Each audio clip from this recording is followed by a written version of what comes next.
Dopo questo video, il tuo approccio alla lingua italiana potrebbe essere molto diverso e io spero che questo video svolti un po' il tuo metodo di studio. Hey, il mio nome è Paolina, sono insegnante di lingue e su questo canale parlo un italiano lento per aiutarti a seguire il mio discorso. Il video di oggi non sarà sull'input, ma sarà sull'output, cioè le cose più difficili per moltissimi dello studio di una lingua straniera. Non riesco a parlare, non riesco a esprimermi, non riesco a scrivere nella lingua che sto studiando.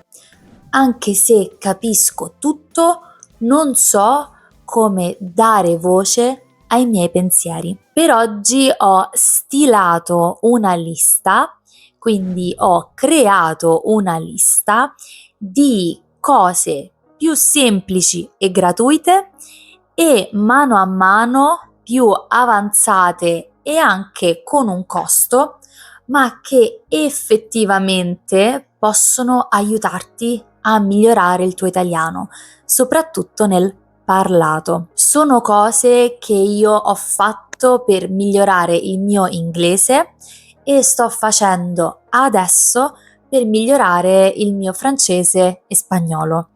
E vedo delle differenze enormi e anche voi della community mi state dicendo che il mio francese, ad esempio, è migliorato e non è più quello schifo che era prima. Uno dei metodi gratuiti probabilmente più efficaci su questo è lo shadowing. Lo shadowing è una tecnica che ti aiuterà a migliorare la pronuncia, ma soprattutto ti aiuterà nel parlato. Cosa bisogna fare? Bisogna scegliere e trovare un contenuto con una velocità, anche un accento o un dialetto che ci piacciono.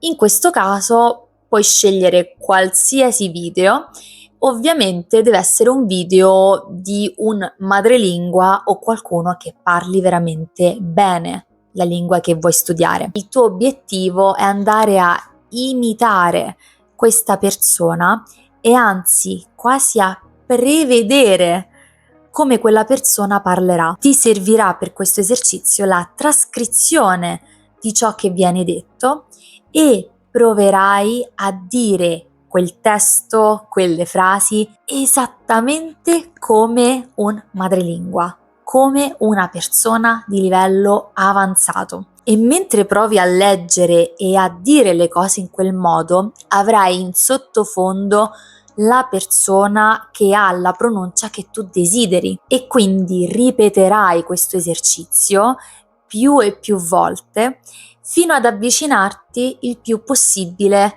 alla pronuncia originale. Si tratta di un esercizio che ti aiuta tantissimo nella pronuncia, ma non solo di singole parole, ma anche proprio come si uniscono le parole tra di loro, la musicalità, l'intonazione. Per questo io consiglio sempre o dei libri, degli audiolibri o comunque manuali che abbiano la traccia audio, perché è fondamentale. Potrei potenzialmente fare shadowing con tutto questo libro perché ho l'audio di questo libro. Sceglietevi il dialetto che vi piace, sceglietevi la pronuncia e la velocità, l'argomento che vi interessa e provate. Un secondo esercizio che vi consiglio, non prendetemi per matta, è parlare da soli.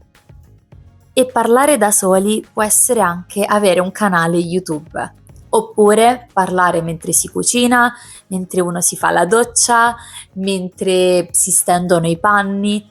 Potete fare qualsiasi cosa se avete un momento da soli e parlate. Provate a raccontare com'è andata la vostra giornata, provate a descrivere quello che state facendo, quello che state pensando. Potete fare di tutto.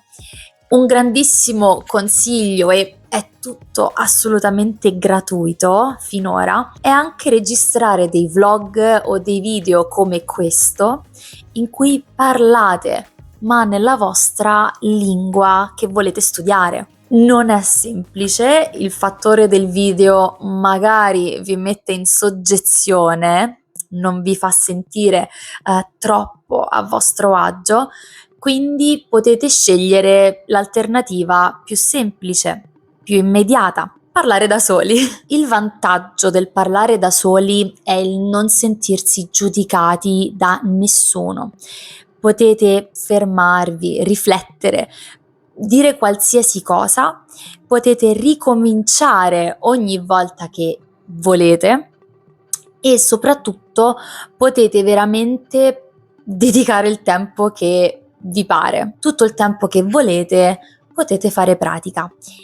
E non è da sottovalutare. Uno svantaggio di questo metodo è il feedback, ovviamente, perché se siete da soli nessuno vi può correggere. I miei consigli in merito a questo sono: 1. Provate a usare questo esercizio come metodo per trovare vocabolario o anche solo per allenarvi a dire ciò che conoscete, ma soprattutto, se potete, cercate di registrare anche solo il vostro audio, provate a trovare delle fonti attendibili con le frasi che volete effettivamente dire da soli e fate un paragone tra cosa avete detto bene e cosa non avete detto bene.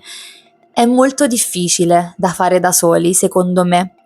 Io cerco di fare questo esercizio con la scrittura. Infatti non c'è solo il parlare, ma c'è anche lo scrivere. Quindi io ho sul mio telefono delle note in cui racconto e scrivo in spagnolo e mi rendo conto: questa parola non ce l'ho, questo verbo non so come coniugarlo. Mi rendo conto di tutti i gap, di tutte le mancanze che ci sono nella mia conoscenza e anche le capacità che proprio mi mancano per scrivere o parlare in spagnolo. Nel metodo orale, secondo me, la soluzione migliore è provare a registrare dei video, non per forza per YouTube, anche solo per voi nella vostra galleria privata. Su YouTube però ci sono degli esercizi che sono ad hoc per farvi parlare. Si tratta di video di roleplay, quindi in una situazione ti fingi ad esempio barista, in un'altra situazione sei il cliente. Ovviamente c'è un limite per questi esercizi perché dipende da cosa trovate online, ma secondo me non sono affatto male come esercizi e potete provare a migliorare la vostra pronuncia e il vostro parlato in questo modo. Questi erano i metodi un po' più fai da te, quindi DIY, dei metodi in cui siete abbastanza autonomi e nell'autonomia c'è meno giudizio, ovviamente c'è meno pressione addosso e per una persona che non è abituata o non si sente a suo agio sono dei metodi ottimi, ma bisogna sempre fare attenzione al feedback e al dire le cose giuste e fare esercizi e pratica nel modo giusto. E adesso invece in questa seconda porzione di consigli ho due grandi consigli da darvi, ma sono entrambi un po' più costosi. E il primo è il tutoring, avere un insegnante. A un certo punto, secondo me, in un percorso linguistico è fondamentale avere qualcuno che ti dia una direzione, ti corregga e che sia lì anche a motivarti se serve. Ovviamente ogni situazione è a sé, quindi per alcune persone questo può servire molto prima, per altre già a livelli intermedi o addirittura avanzati.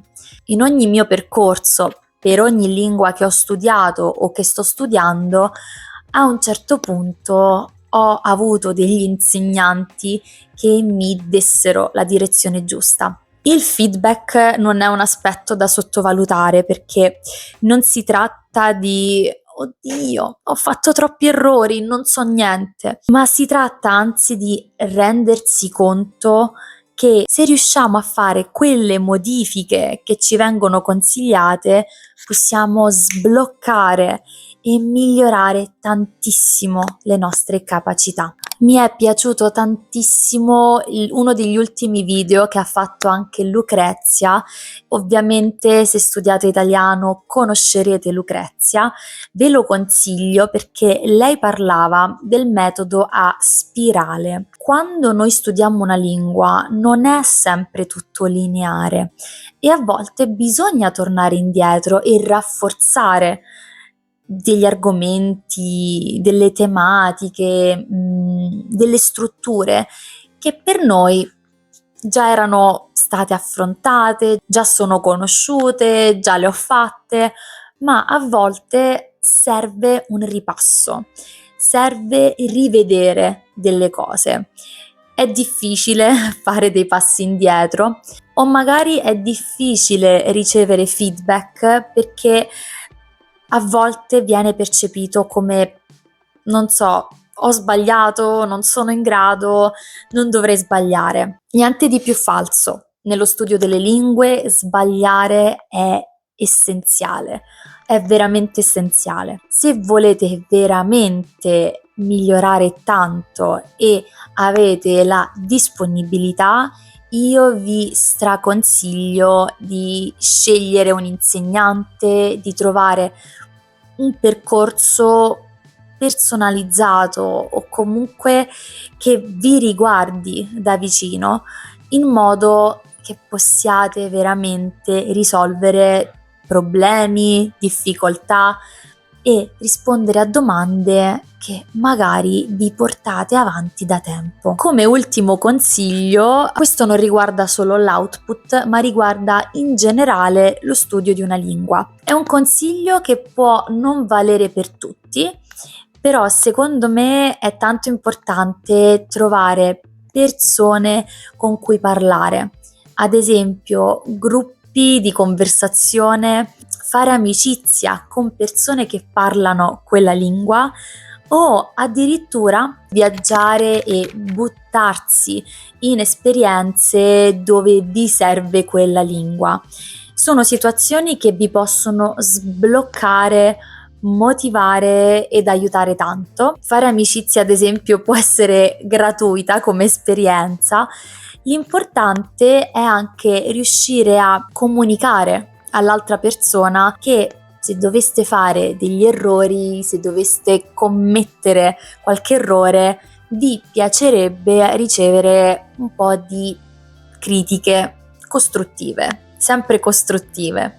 Quindi ricevere dei consigli su cosa poter migliorare. Io questa cosa ho avuto la fortuna di averla col polacco.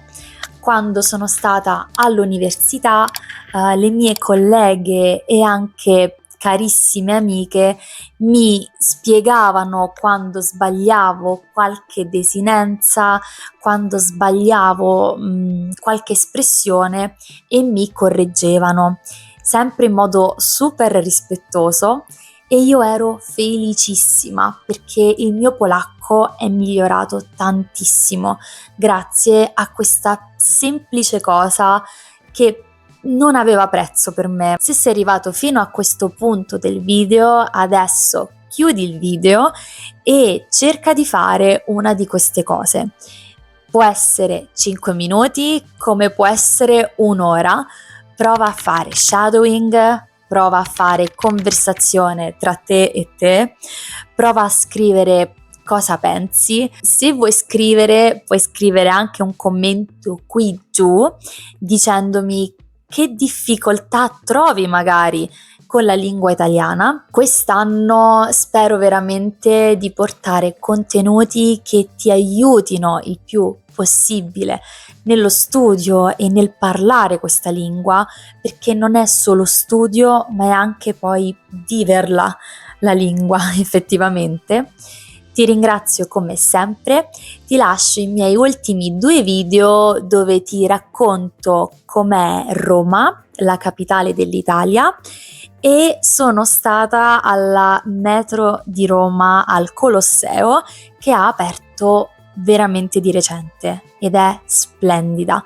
Ti consiglio questi 2 video e noi ci vediamo prestissimo. Ciao!